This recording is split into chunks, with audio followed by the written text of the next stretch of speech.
Alrighty, so we got less than an hour to go before the storage auction closes.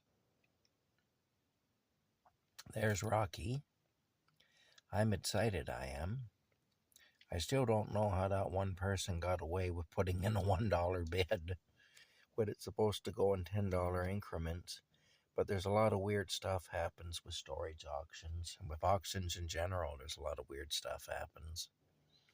And believe me, I spent a lot of time around auctions, so I know the strange things that happen.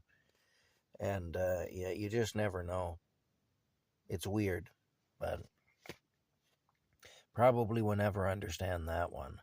Somebody else has come in and they put in a bid of $22, so now it's up to $22. I'm prepared to go up to $50. So, I mean, obviously, if I'm going to stay in the game, I'll have to go a little bit. I'll have to be prepared to go to 52, really, because that'll give me free opportunities to bid. If it goes beyond 52, then it just means that it wasn't meant to be and I won't continue. At 52, I should be able to get all or most of my money back on the one item, and the other item is something that I know I'll use. And so when I move into the truck, so I'm and there may be more to that item than I know. I'm not sure. There's another item in there too, and I'm not sure what it is exactly. There's actually 3 items in total. 2 of them I know what they are. 1 of them I know I'll use. And that one, there may be more to it than I'm aware of at the present time. The other item, I can probably sell and get my money back out of it for the unit. And the as long as I don't go over $50 or whatever, over 52 or whatever, I'm prepared to raise my minimum bid by a couple of dollars so that I can stay in it a little longer. But the third item, it looks like something is wrapped up with something else, and I'm not sure. And it's sitting on top of one of the other items, and I can't tell what it is. It's some sort of cloth that looks like it's concealing something. There's something wrapped up in it. So that's about all I know anyway right now. I'm hoping that if it is something wrapped up in cloth, that it doesn't turn out to be a firearm or something like that, because in Canada, that would be a nightmare. In Canada, that could cause me all kinds of problems, because I can't legally possess firearms. So, and they're really strict about that here. Just having it in my possession would be enough to get me locked up for 5 years. So what do I do with something like that? I'd pretty much have to find a gun-owning friend and give it to him, and then we'd have to concoct some bullshit story in order to take me right out of the chain of custody, basically. Because I'm not authorized to own guns. I don't have the licenses or anything like that.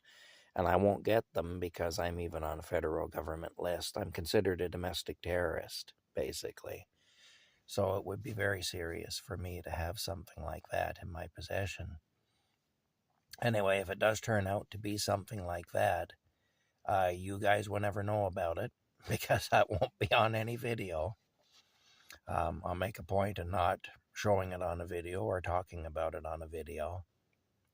And it'll just disappear discreetly is what will happen if it turns out to be something like that.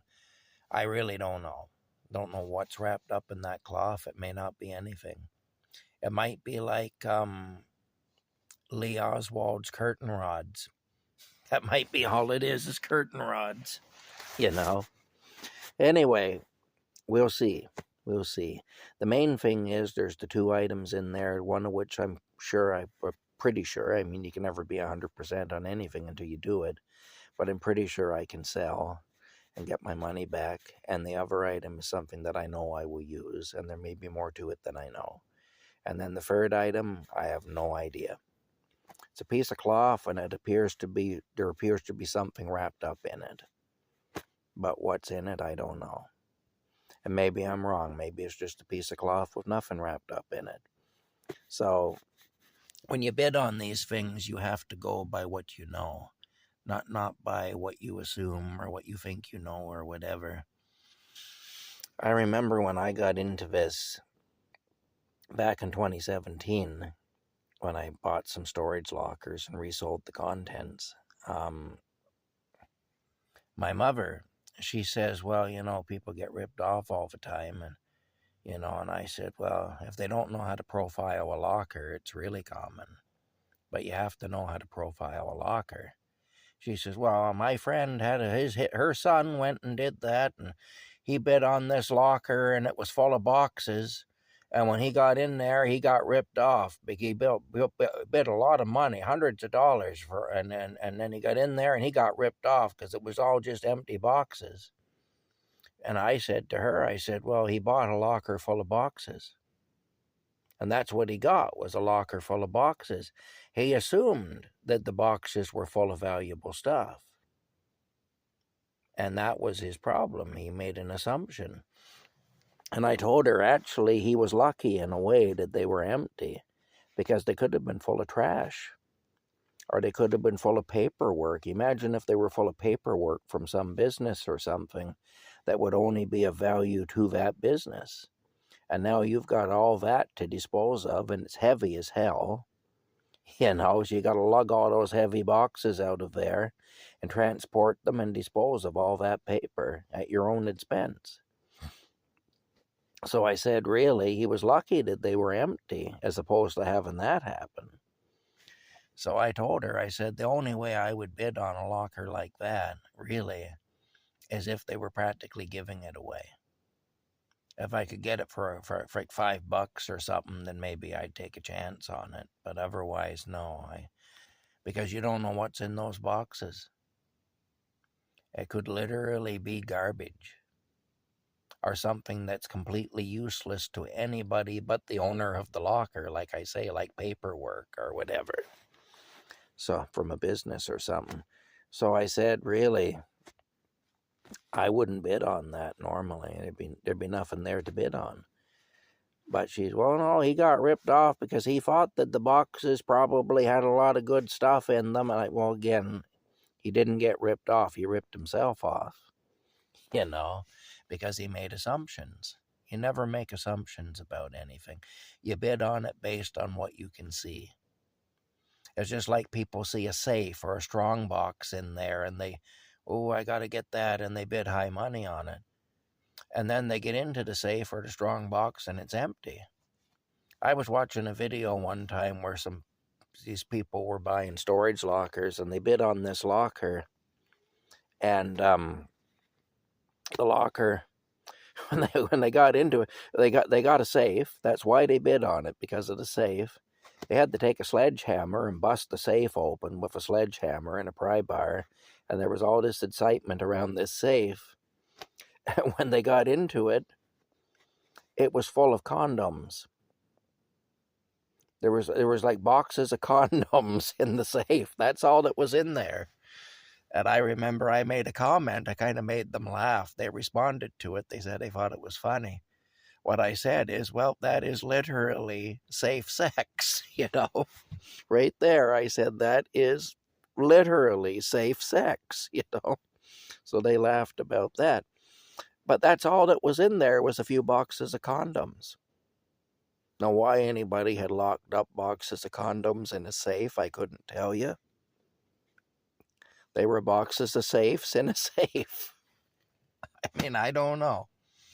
Maybe somebody had an even more wicked sense of humor than I have when they packed that locker up. I just don't know. But see, you can't assume anything. People say, there's a safe. It's got to be full of valuable stuff. Not necessarily. It could be empty. Maybe the person who rented that locker just wanted to keep their safe. Doesn't mean that it's full of money or jewelry or gold or whatever, collectible coins or whatever. It could just be literally an empty safe. Plus, a safe is a bugger of a thing to move.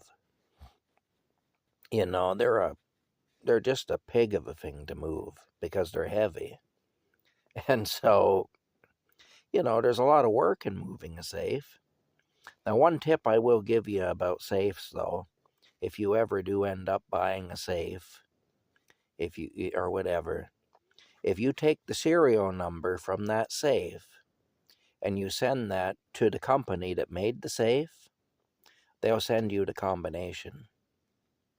And I know this because from working for an auctioneer, and every so often we would get safes that were locked. And we normally didn't open them. If it was a lock safe, we sold it as a lock safe.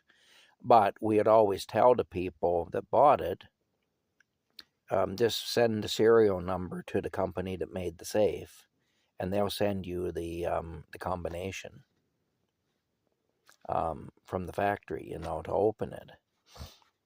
Now, that was the case a few years ago when I worked for an auctioneer, and it did work. We had a few safes that we did that with, where we opened them, and where we got the combination, we opened them. But the thing is, you don't have to be in business to do that. It's not like you have to prove that you're an auctioneer, for example, or they won't send you the combination. You could be anybody on the street and they'll send you the combination. So just take the serial number off the safe and send it to the company that made it, and they'll send you the combination.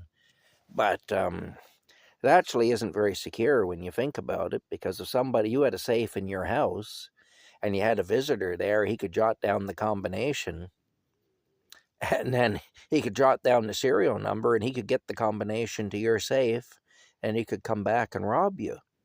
So it seems or if you're in a business, say, and you have a safe on your business premises, an employee could do that. They could jot down your combination, your serial number from your safe on a piece of paper. They'd say, okay, this is a Taylor safe made by the Taylor Safe Company. I have the serial number. I'll send this away to the Taylor Safe Company, and they'll send me the combination to my boss's safe. I can get in there anytime I want and rob him, you know? So it seems like kind of a bad plan, really, kind of it's not as secure as you'd think, having a safe. That's the bottom line. But anyway, watching these videos of people who buy these units, and there'll be a safe. Occasionally, I've seen it where the safe was full of money. I remember watching one where they busted open a safe and it had $15,000 in cash in it. But that's rare. Most of the time they're empty, or they just have paperwork in them, or they're just full of junk. They're just full of something that, you know, you'd never use, or even if you would use it, it's not really worth spending a lot of money to get. Like those condoms that were in that safe, you know, there were several boxes of them. But for one thing, would you trust them? Like, how old are they? If you would you actually want to use them? And the other thing is, even if you would trust them, you probably could have went to the drugstore and bought the same amount and paid less money. So, but I mean, they did it more for the drama, for the views on YouTube, because they had a successful channel and they were making money on YouTube. And of course, it draws viewers, eh? The big reveal, the big, you know, busting open the safe. And then, of course, probably they're aware that they can get the combination, just like I'm aware that you can do it. But it's more exciting to take a sledgehammer and a pry bar and, you know, to have a video where you're basically beating the hell out of the safe until it pops open and prying on it and stuff. And it's excitement. It builds excitement, and that's why they do it that way. Anyway, that safe was full of prophylactics. That's all that was in there, was a bunch of prophylactics. Probably all of which had already expired. So, you know, and I'm sure they could have went to the drugstore and bought the same thing, only not expired, and paid less. But like I say, they did it for the views, because, you know, there's more than one way to make money on something like that. So, and it was a memorable video. like I say, that's the last thing I expected them to find in there. I figured they'll probably just find a bunch of paperwork. That's the normal thing, insurance policies and stuff like that. Or they'll find nothing. It'll just be empty. Or there'll be some other thing in there that isn't of much value, maybe a little costume jewelry and something, or maybe there'll be some little thing of value, but it won't amount to much or whatever. And that's normally how it is with a safe. But occasionally there's a lot of money in a safe, but it's rare, or a lot of valuable stuff, but it's rare. Well, like I say, people see a safe in a locker and they go nuts. Now, this locker I'm looking at, it doesn't have a safe in it. The thing I'm talking about, that there may be more to it, it's not a safe. I'll tell you that much. Anyway, we'll see. At 10 o'clock, I'm going to bid. It's now 9:30. We got a half an hour. I'm willing to go up into the early 50s. I pretty much have to be willing to go up to 52 at least if I want to have free cracks at it. Well, really, I won't have free cracks at it, because if I go up, say, to 30, if I bid 32, and then the other guy bids it up to 42, then that'll give me one more crack. So basically, I'll have two opportunities to bid before I reach my limit if I'm willing to go up a couple of dollars from what I originally said, which is 50. So yeah, I'll have two opportunities to bid. And if I don't get it in one of those two opportunities, then I won't get it. That's all.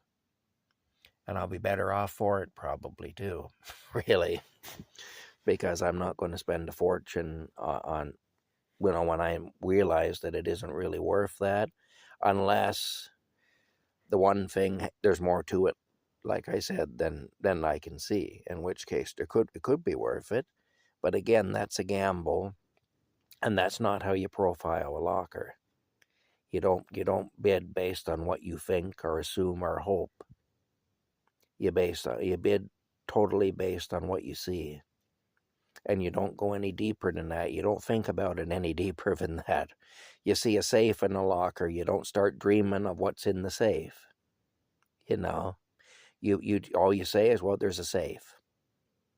I see that there's a safe there. And that's as far as you take it.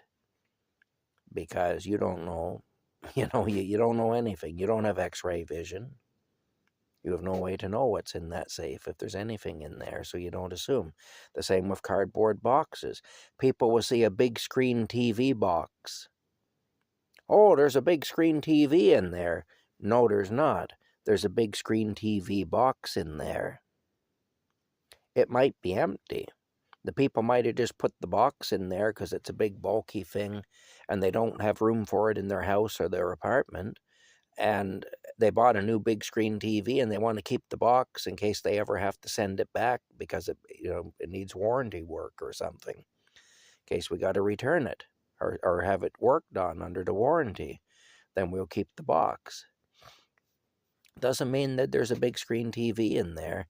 And even if it's partly open and you can see a TV in there, that could be their old broken TV that's no good anymore. So even if you see a TV in there, that doesn't mean anything. It might be another big screen TV that they had that doesn't work. So like I say, never assume anything.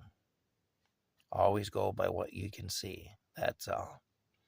All right, that's it for now. Let's get the patented Camp Crazy Rocky Cam going, though, because Rocky's in his box, and it's always nice to see Rocky having a sleep in his box. I've turned on his heating pad, so it'll be nice and warm in there for him. He likes that. He does. There he is.